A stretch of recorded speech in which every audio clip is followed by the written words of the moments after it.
ভরত ভাই এই বেটা সিরিয়াস কা তুই? মানুষের প্রয়োজন মানুষের হয়, এত জোরে জোরে চিল্লে লাগে? মানুষের লাগে ভদ্রতা শেখ, মানুষের লোক কথা কইলে আইয়া।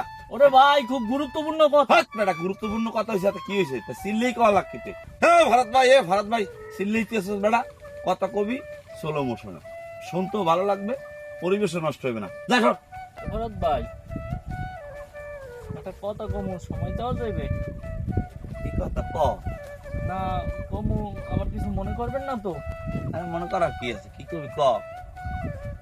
ওই আপনার মন মেজাজ ভালো আছে তো? ওরে মন মেজাজ ভালো আছে, ক তুই, সমস্যা নাকি আমার, ক। মন মেজাজ ভালো আছে। বিষয় হয়েছে কি, আস্তে আস্তে কানে কানেই কইতে। না এই বয়সই ক।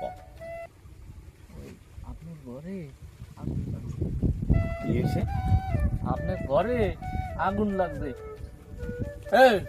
আজকে আমার ঘরে আগুন লাগছে, এই কথা তুই কানে কানে কবি? হ্যাঁ, তাই আমি তো ওই সময় আইছি আপনার ওই খবরটাই দিতে, এই সময় দিয়ে আমার চিল্লে মিল্লে এক লগে করলেন, এত জোরে কথা কয়। হ্যাঁ আরে আল্লাহ, অমুক কিছু। ওরে বলো, মানুষের বিপদ আপদের কথা মানুষ এইভাবে কয়, তাড়াতাড়ি তুই ওখান থেকে লোক লইয়া আমি যাই। আরে আল্লাহ, আমার ঘরটা শেষ। ও ভাই কেডা কমনে আছেন, বালতি লইয়া আন, ঘরে আগুন লাগছে, আগুন লাগছে। তাড়াতাড়ি আন, তাড়াতাড়ি আন।